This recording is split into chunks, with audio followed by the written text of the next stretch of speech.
Welcome to NCIX Tech Tips. Today's episode is going to be about the Asus Z77 lineup. They've really pulled out all the stops, and we're going to talk about what they've brought that is unique to Intel's latest Z77 chipset supporting 3rd generation Intel Core i3, Core i5, and Core i7 processors. The boards we're going to focus on are the Sabertooth Z77, the P8 Z77V Deluxe, and the P8 Z77V Pro. They have some unique features apart from each other, as well as apart from Asus's competitors.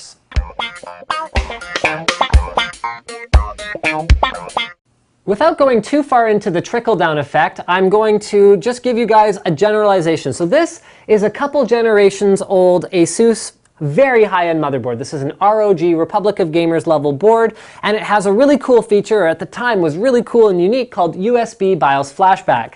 Now, with the Z77 lineup, we have USB BIOS flashback pretty much across the board from top to bottom in their lineup. USB BIOS flashback allows you to just throw a BIOS file on a USB drive, pop it in the back of the board, and press a button, flash your BIOS just like that. You don't even need a CPU or RAM installed. So what Asus is trying to do is taking these features that used to be really high-end and bringing them to the masses. So the features that are carrying forward are USB BIOS flashback, as well as Intel LAN. Intel LAN has been implemented across the board rather than using third-party LAN chipsets.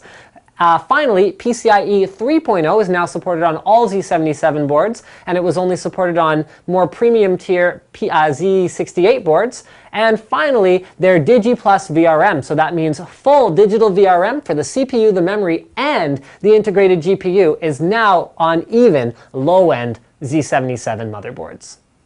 Now, beyond support for the latest 3rd generation processors, Z77 also has some really cool highlight features. So the PCI Express 3 we mentioned before is really neat. We also have Intel USB 3. So Intel has USB 3 support built right into the chipset. We are not going to rely specifically on third-party chipset manufacturers, although sometimes there can be advantages to that. More on that in just a moment. We also have support for Lucid MVP. So that is an upgraded version of the Lucid Virtue software that allowed you to get the best of the integrated GPU on your processor and the dedicated graphics card that you install. Virtue MVP is even better because it gives you performance boost no matter what combination you have. You don't have to worry about which ports you're plugged into, and last but not least, it eliminates tearing in supported games with supported drivers, with supported graphics cards, even when your FPS goes way above the maximum refresh rate of your monitor.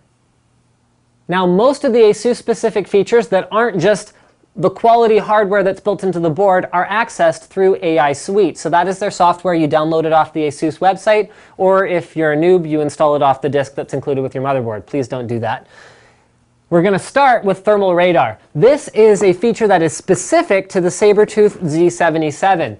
And what's cool about it is that it allows you to see at a glance the temperatures at a bunch of different sort of checkpoints all around your motherboard. So you can see that this board has the optional fans installed. It is running on an open test bench. Everything is running super cool. You can also monitor a bunch of other stuff, including the fan RPMs, the voltages on the rails of your power supply, as well as, see this? So you can see which fans you want to control on the motherboard itself. So as well as settings for the various fans on your computer. So for the CPU, I can set it to a variety of different profiles, including standard, silent, turbo, and user. User is my favorite because it allows me to basically just move this around and go, oh, okay, I want it to be super silent when we're running at 12 degrees, and then I want it to ramp up faster when we get to 35 degrees, and then I want it to level out when we get up to around 75 degrees. All I got to do is apply, and as the temperatures change, my fan RPMs are going to change according to this curve. This is a very cool feature, and it's accessible for a variety, here we're just going to go back, of the different fans in your system. So here are your case fans, and then here are the fans that are running off the motherboard itself. Finally, there's fan overtime, which is neat because it keeps the fans running even when your system turns off in order to cool things down a little faster. Whether that makes a difference in terms of the longevity of the board, it's very debatable. However, Asus is backing it up. They're saying, okay, well, we'll give you a 5-year warranty for the tough class components that we use on this board, as well as the features that we're building into it. As an enthusiast, I love things like temperature monitoring features and dust covers for my PCI Express and RAM slots that come with the TUF Series board, but things like fan control are great to have no matter what kind of a usage scenario you're in. And it goes really well with things like their, where were we here? The DigiPlus power control. So using the DigiPlus power control, you can actually set target power consumption levels for your system. So you can make your system as silent and as power efficient as you want. Now, for an individual end user running a deluxe level enthusiast board, that may not be as much of a concern, but what if you're deploying 50 systems in an office environment, you're using an LE level board? Well, guess what? Because they've got digital power across the board, you get to take advantage of those features, including the fan control and the power savings. So there's also other stuff in here, including the CPU power control. Oh, that's the one we're looking at, Smart Digi Plus, as well as the DRAM power control. Now, other cool things, Turbo V Evo, we've been through that in a separate episode. It's awesome. If you want to overclock your CPU in a hassle-free way, pretty much just use it. You can also use their USB Charger Plus in order to charge your devices even when your system's off. USB 3 Boost uses the AS-Media ports in order to run in either a boost mode, which is compatible with all devices, or UASP, which is compatible with only compatible devices,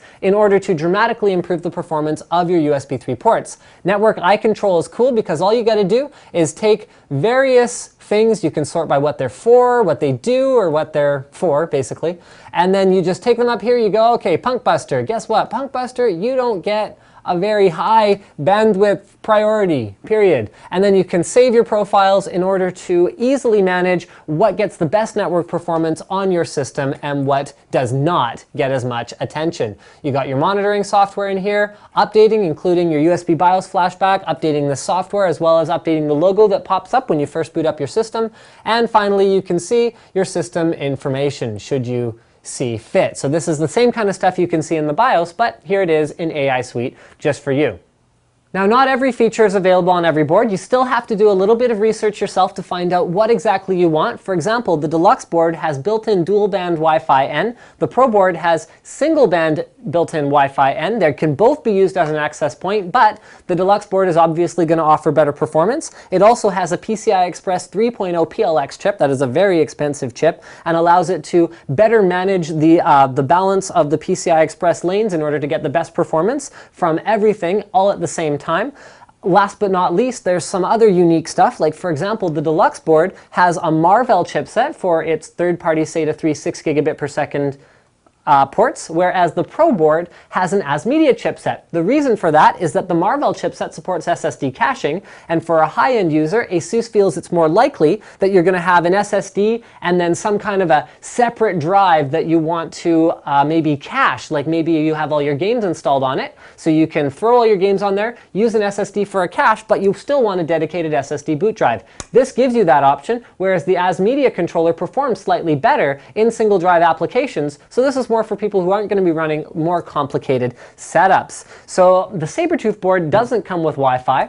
That's unfortunate, but you can't really have your cake and eat it too. What self-respecting gamer is really gaming over Wi-Fi anyway? You should get yourself an Ethernet connection or a Powerline Ethernet adapter. One other really cool thing that is supported on all but the WS board is Thunderbolt. So with reasonably priced accessory, you can actually plug it into the bottom PCI Express slot, plug in the included cable, and you can add Thunderbolt support to any one of these boards. They don't include it by default because it is very expensive, but if you want that option, you can have it. Last but not least, the Wi-Fi boards do support DLNA, so that means if you have a compatible device, you can stream media wirelessly to it without any fuss or muss. So thank you for checking out this Asus Z77 board feature showcase. Don't forget to subscribe to NCIX Tech Tips.